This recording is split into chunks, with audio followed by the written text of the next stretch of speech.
Olá, seja bem-vindo a mais uma edição do nosso Coprelcast. E o assunto de hoje é uma coisa que a gente já sabe, mas falta bastante ainda para a gente se aprofundar, que é o sistema elétrico está mudando muito rápido. E para nos ajudar a desvendar um pouco mais desse tema, para nos explicar de uma forma mais didática, hoje o nosso convidado é o colega Rafael Batupaulos, que é analista de middle office na comercializadora, na Coprel Comercializadora. E hoje ele vai contar um pouquinho para nós da sua trajetória e também sobre esses aspectos do mercado livre de energia que é muito importante que a gente entenda. Rafa, seja muito bem-vindo ao teu primeiro podcast aqui, primeira vez que veio gravar com a gente. Seja bem-vindo à nossa programação. E para te começar, então, conta um pouquinho o que compôs a tua experiência até esse momento para te conseguir falar sobre esse tema para nós. Então, bom dia a todos. Eu iniciei na Coprel no ano de 2022, na época quando estava se iniciando a comercializadora aqui na Coprel, como analista de back-office, e após um ano eu passei para o setor de middle office, na parte de projeções de preço, de estudos energéticos, bem como análise de risco e análise de crédito. Também gostaria de agradecer a oportunidade de poder compartilhar um pouco do nosso dia a dia junto a vocês aqui no Coprelcast. Perfeito. E qual que é a tua formação, Rafa? Tu fez faculdade em qual curso? Eu sou graduado em Engenharia Mecânica. Atualmente eu estou fazendo mestrado na área de Engenharia Elétrica, focado principalmente em economia de energia. E tudo isso com 25 anos, né? Jovem, mas tem bastante experiência já nessa área, então.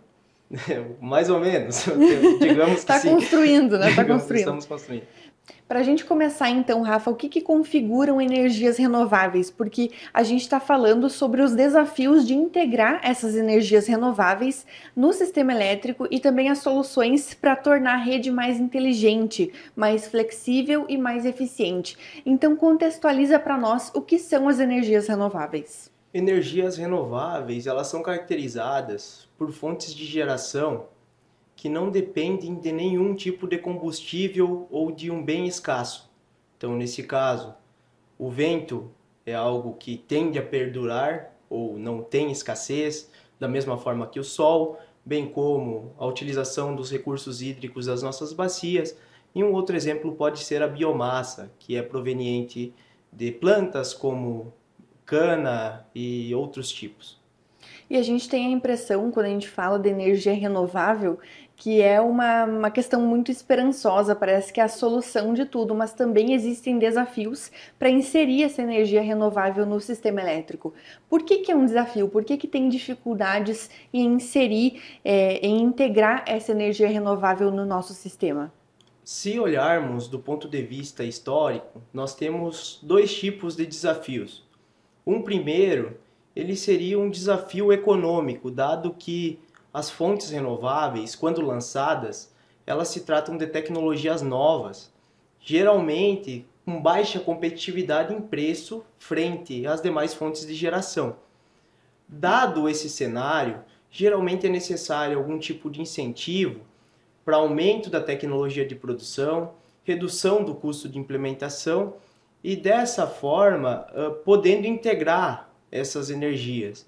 No nosso caso, as energias renováveis expandiram preferencialmente sobre subsídios dados pelo governo ou vantagens entregadas a essas fontes. Porém, isso ainda tem uma vinculação do ponto de vista operativo. Quando o subsídio se mantém por um tempo maior do que o necessário, isso pode trazer distorções a mercado que, com o tempo, eles tendem a trazer problemas operativos, que é o que a gente passa a encarar até então no Brasil.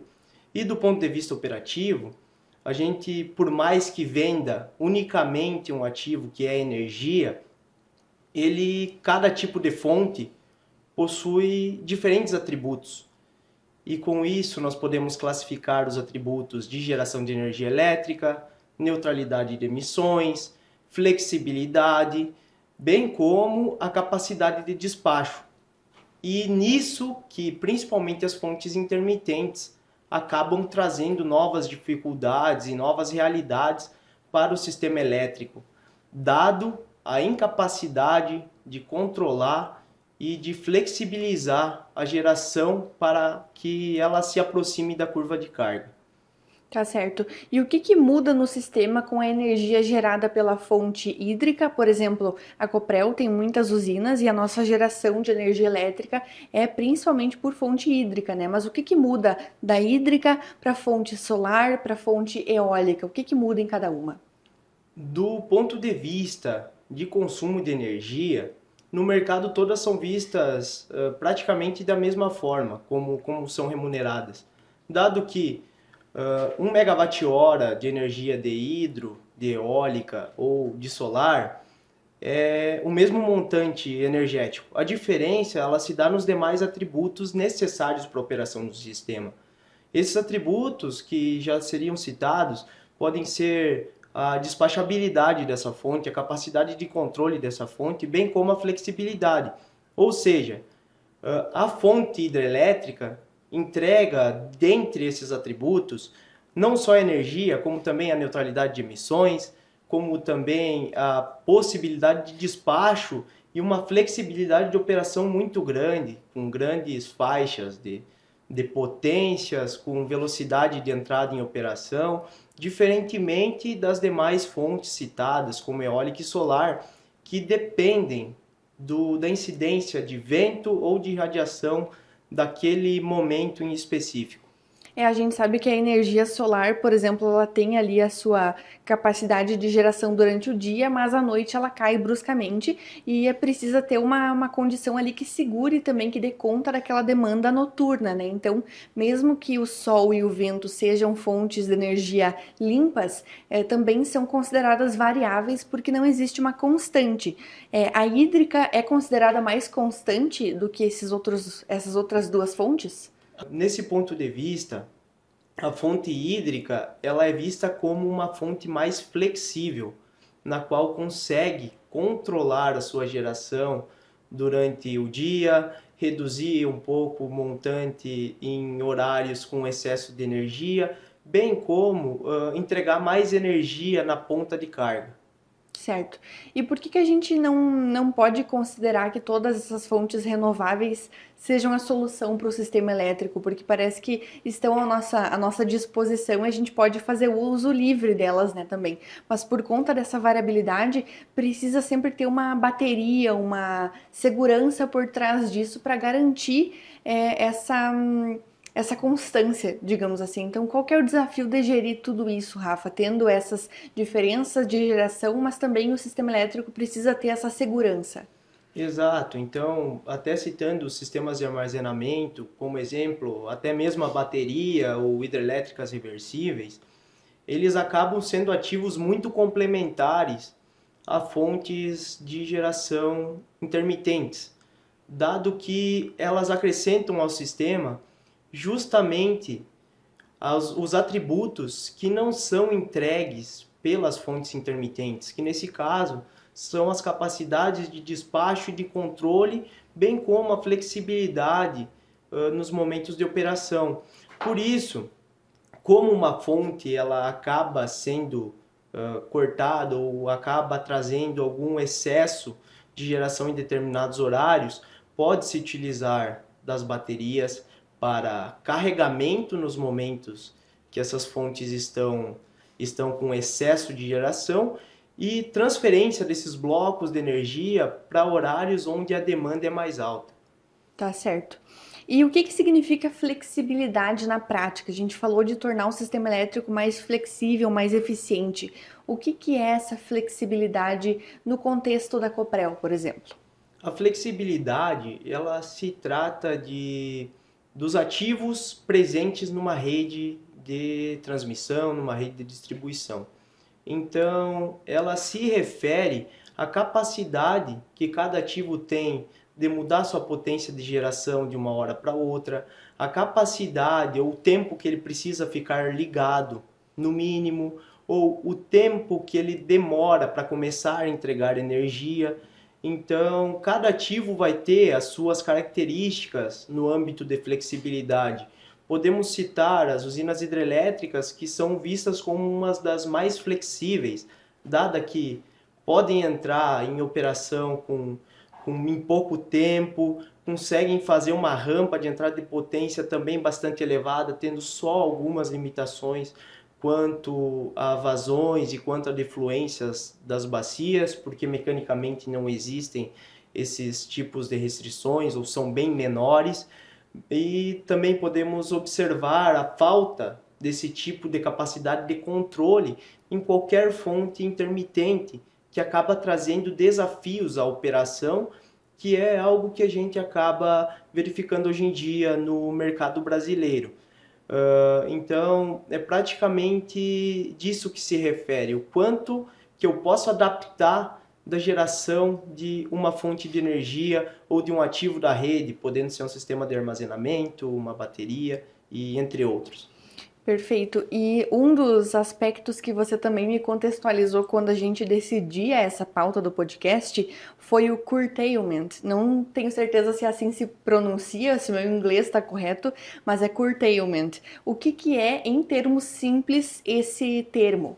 O curtailment, ele se trata de cortes de energia renovável. Isso tem uma incidência no Brasil desde que a expansão das fontes renováveis foi maior do que o esperado e até maior do que deveria ter sido. Então, quando a gente tem excesso de um atributo ou excesso de oferta energética em algum momento, acaba que existe a necessidade de corte por diferentes razões. Uma primeira razão pode ser o excesso de oferta de energia muito acima do consumo. Uma segunda razão pode ser a indisponibilidade de redes de transmissão para transferir esses blocos para outros pontos onde o consumo está sendo maior. E por esse motivo, para mantimento da operação de forma segura, o operador do Sistema Nacional precisa realizar corte desses ativos. O tema acabou ficando bastante conhecido, dado que o custo atribuído a esses cortes chega na faixa de 1,5 bilhão por mês e uma tendência de exceder 70 bilhões até o ano de 2029, sendo um caso bastante complicado de se resolver até lá, sem o aumento de carga ou sem a entrada de mais flexibilidade, bem como também uma questão de como alocar esse custo. Nos casos, geradores pedindo para ratear entre os consumidores e algumas outras associações defendendo que esses custos devem se manter com os próprios geradores causadores do corte. E como vocês fazem na Coprel, na rotina da comercializadora, para fazer a gestão de todo esse conhecimento? Agora que a gente contextualizou de forma simples todos esses termos que permeiam esse tema que a gente escolheu falar hoje, como que vocês fazem essa gestão na comercializadora? Os consumidores, clientes do Mercado Livre com a Coprel, sentem essas mudanças, essas variações no dia a dia? Eu sei que faz parte do teu trabalho também se atualizar sobre esse mercado constantemente para poder passar para os gestores de contas também essa percepção para que seja passado para os clientes o momento certo de comprar, qual que é a energia mais vantajosa naquele momento, que é uma das possibilidades do Mercado Livre, né? A escolha por receber aquela energia por uma fonte renovável. Então, como que vocês fazem essa gestão no dia a dia com tantas informações? Dentro da Coprel, a gente avalia de forma diária, tanto a parte de notícias, quanto condições climáticas, quanto perspectivas regulatórias. E sobre isso, a gente acaba tomando uma série de decisões ou de ideias ou sugestões para se dar, ou também para sugestões para as nossas próprias usinas, já que a gente acaba também, de certa forma, agregando um pouco do que a gente aprende para a gestão do nosso portfólio de energia. Mas, em resumo, todas essas informações elas são resumidas e transformadas numa perspectiva de preço, ou como que tende a ter uma reação de preço dada essas condições, dada a alteração do sistema, dada a possível entrada de sistemas de armazenamento.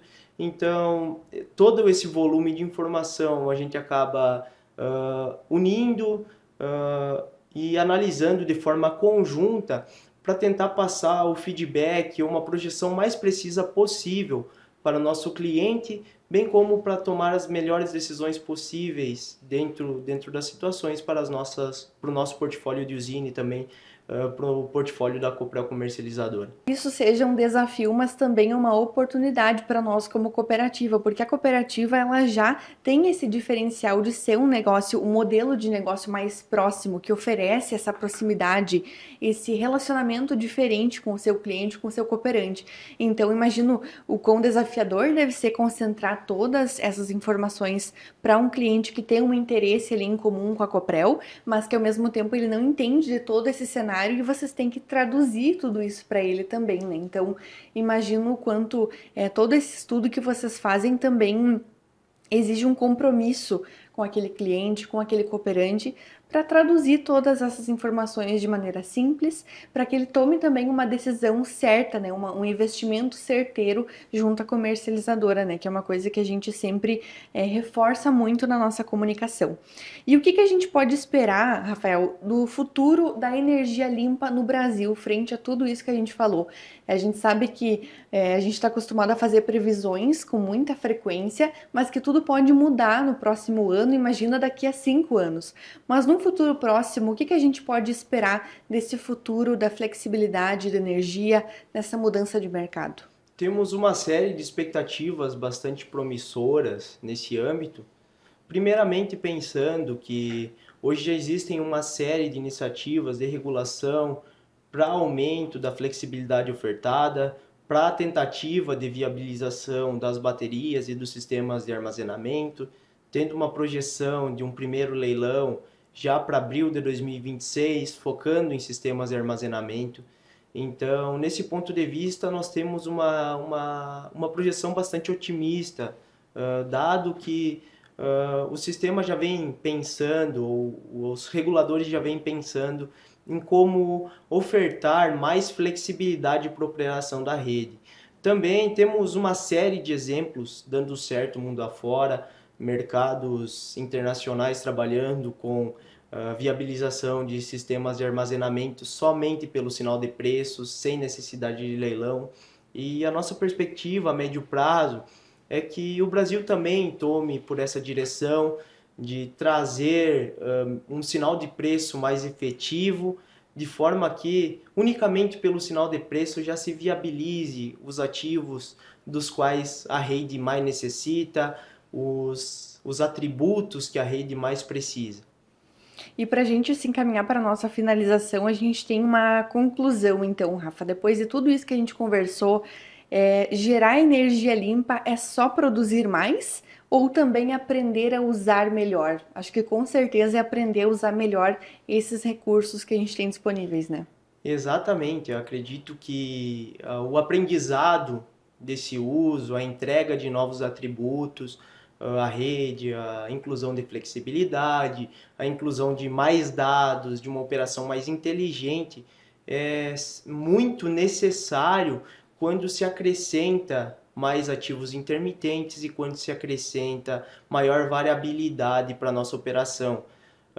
Acredito que é algo muito diferente do que até então se viu no Brasil, com um modelo de preço, um modelo de mercado muito baseado em usinas hidrelétricas e termoelétricas, da qual esse modelo vem existindo desde a década de 80, e agora com a nova integração de ativos diferentes que entregam outro tipo de atributo, acaba trazendo novos desafios, mas a tendência é que a rede ela tenda a se tornar mais inteligente e que esses dados, essa inteligência agregada, retorne para o consumidor como uma vantagem numa geração limpa e um sistema elétrico seguro na outra ponta. Rafael, e para te finalizar, então, eu deixo o microfone à tua disposição, caso tu queira dizer mais alguma coisa para os nossos ouvintes, nossos cooperantes, clientes que estão nos acompanhando, ouvindo esse episódio do Coprelcast, alguma coisa sobre o teu trabalho e também para reforçar essa comunicação para o nosso público externo de que a Coprel está por dentro desses assuntos, está constantemente atualizada e queremos estar prontos para cada mudança que começar a surgir, né, para frente, já está começando a surgir, mas as futuras também. Então, diante de tudo que vocês realizam na comercializadora, tem alguma coisa que tu gostaria de destacar? Gostaríamos de destacar que a Coprel Comercializadora se coloca à disposição dos nossos associados, dos nossos clientes, para avaliações, para venda, para análise de migração ao mercado livre de energia, bem como para a criação de algum tipo de estudo ou de algum tipo de apresentação ou consultoria focando em mercados de energia, em novas possibilidades. Então, gostaria de destacar isso, que a gente é próximo por ser uma cooperativa, por ser parte de uma cooperativa, e a gente se coloca à disposição dos nossos clientes para auxiliá-los e transformar esses assuntos complexos em algo mais palpável e mais simples, que auxilie na tomada de decisão deles. Perfeito, e eu finalizo então essa edição do Coprelcast agradecendo a sua companhia por ter acompanhado até aqui e reforçando que o nosso Coprelcast, esse podcast da nossa cooperativa, ele tem o propósito também de aproximar esses temas do nosso público externo, de você cliente, cooperante que está nos acompanhando ou você que chegou aqui nesse vídeo e não conhece a Coprel, mas que tem curiosidade sobre esse assunto. Então conta para nós o que você já sabe do mercado livre de energia, quais são as suas dúvidas que a gente vê nos comentários e quer trazer nas próximas edições. Obrigada pela sua companhia, obrigada Rafael pela participação, pela disponibilidade da entrevista e seja sempre muito bem-vindo no nosso Coprelcast. Muito obrigado, Eugênia, obrigado pela oportunidade de compartilhar parte do nosso dia a dia e espero que o tema seja bastante atrativo para os nossos ouvintes e fico à disposição para aparecer aqui e conversar sobre algum outro tema daqui a algum tempo. Muito obrigado. Perfeito, muito obrigada. Obrigada a você pela sua audiência, pelo seu apoio de sempre e até a próxima edição. Tchau, tchau.